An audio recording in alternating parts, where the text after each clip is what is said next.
So with our lovely little Miss M, she is starting to get a little tired. She's going to be going in for her nap in just a little bit. But I wanted to work a little bit with, again, the beginning stages of loose leash walking. So a lot of times I do like to warm them up like you've seen with some lovely Find Its to get them kind of in this groove of going from the environment back to you. And then from there, nice job. You can also feed for when they come into your space as well, and then feed for when they go ahead and again, disengage. So we'll send her away to go do a Find It, and then we'll warm her up by, yes, coming into your space and feeding for that. Remember too, if she's eating your fingertips a little bit, try not to hold the food in the fingertips, but hold it either flat palm or put your thumb over and then move your thumb out of the way while you go to feed. So that way, again, she can eat, but not be eating your fingers at the same time by mistake.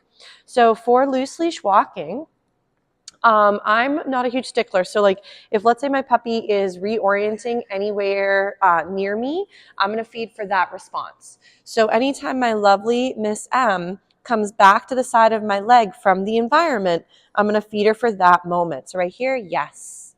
So what I'm teaching my puppy is as I'm walking around, there's value in being by the person's leg or side. Yes. So that way it turns into almost a little bit of a game of following the person. And she's like, oh, that rag. I know she's very interested in my stinky slime rag. So let's say I'm meandering. I might just go walking around my kitchen, or this could be your living room, or you could practice up and down the hallway. But the main goal is as she's softly meandering with you, you could feed for that. If there's ever moments that she gets a little too excited or really jazzed, that could be her being, again, overtired or overstimulated. So bring it down to a softer level or make sure she's getting a break. So I know for our little lady, she is getting a bit tired, but I want to try a little bit with also our leash. For a lot of puppies, they don't always understand that a leash is there for safety. They just think it looks like a really cool dangly toy that could be there almost like a rope toy to play some tug with. I know it can be awful cute when puppies or even sometimes adolescent pups are grabbing for gear. The trouble with that, though, is out of, let's say, frustration or anxiety or boredom, they can then start to view the leash as something they go and grab. And the problem is sometimes they might jump and mouth and they might get you by mistake. So I don't like to have the leash equal grab it or play with it. If you do enjoy tugging, I'd recommend to bring a tuggy toy with you and help them by practicing a little bit of play throughout their training session. So right now, I'm just going to wander around, and while she's got her leash on, just have her get comfortable with the gear. You can do this while holding the equipment. You could also, for example, drop the leash and let her practice dragging the lead within the home. Obviously, whenever your puppy has equipment on, from a harness to a collar, always make sure they're supervised. If you're unable to watch them, take equipment off. We don't want our puppies to get stuck or tangled or run into some trouble where they could get either overwhelmed or potentially get harmed. So the benefit of getting your puppy comfortable with dragging their gear is this can also be really great comfort later down the road when you're also applying a longer line to working recalls or more distraction work or bigger distances. So now again, I might send her away for a little snack, get her to on purpose go away from me, and then Mabel, yes. So you could also work a little bit through your name recognition. So again, I might send her away for a little crumb, and then Mabel. And you can, of course, throw in your recall as well. So you could say her name and then come as well, or here, whichever slogan you might be using. But I want my lady to, in the beginning, just think her name means really good things. So if you tend to be, sometimes we by accident will say, hey, you, and then knock it off, or hey, you, and then no. Remember that a lot of times no or startling slogans don't actually help your puppy pick the better choice.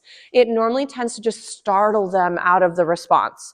But remember, scaring or surprising them out of something won't teach them what they're doing is inappropriate. It'll just teach them that while you're nearby, sometimes you become scary or sometimes even the environment. So remember, through associations, your puppy can start to think, well, every time this happens, then something gets spooky. And it could start to be an association with you, or the thing they're struggling with now also has that negative association. So nice. So again, we'll do another little Find It. She's doing a great job. And then again, Mabel, yes, feed for that. Her name recognition is beautiful. So again, we're just letting her meander, dragging her little leash and getting comfortable with the gear. If, let's say, putting gear on and off is hard for you and for her, like let's say she tries to eat your hands while you're trying to put equipment on, I would highly recommend to practice having her seeing equipment and then just being fed for noticing or acknowledging the gear, but not have it turn into like the chew toy itself. If you're finding that putting harnesses or collars are hard for her, I would simply recommend also take a peek-see over some of the other resources I sent along. So remember, you guys did get some extra other video content as well as diagrams and other visuals. So you guys can be then set up for even greater success in the home front as well. So again, while I'm working with my little lady, if she shows interest in the leash, I would either ignore or redirect her into another skill, which could be focusing on me in the hand. Take a few steps together. Ready? Nice, that's very pretty. And then feed for that moment while she's by the leg or near your body. Good job, Miss M. So remember, if though the gear becomes a bit trying for her, you can take little recesses and sometimes have the leash on and other times have the leash off.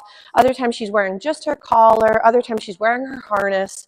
But if the equipment always equals, here comes that new thing, or we're going to do a lot of practice, or the leash is very exciting because it equals we're going to go outside for maybe a potty break, I would also start to practice wearing gear and having it not equal anything too exciting or spooky. So if equipment only comes on when you're about to go outdoors, then that might jazz her up every time she sees the harness. So I would make sure, she's doing a great job, that throughout your practice with her is that things don't become triggers, even good or bad, if that makes sense. So just creating that gear and practice is just easy, comfortable, and not too threatening or flustering. Nice job. So Mabel, yes. Good girl. So we're going to give her a little rest period, but she's really doing a splendid job. She, of course, got a snack stuck in her little jowl or in her tooth.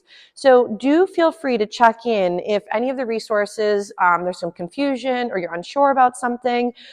If there's a behavior or a topic that you really would like me to dive into that I maybe have missed, definitely feel free to email me and let me know. And if, again, things at home are a little bit more difficult or there's certain things that you're having a struggle with, definitely check in so we can make sure the household and the folks and everybody within the home are also having a good time with her, but she's also being set up to create those behaviors you'd like to have for later down the road into adulthood. So if, again, there's any questions or concerns, do reach out. But little Miss M is doing stellar with her skills. So we'll do another little find it. She's like, lady, I didn't see where that one went. We'll see if she can, there she goes. And then Mabel, yes, good girl. But she really is doing a splendid job. So we'll give our little Miss M a breather so she can take a little siesta.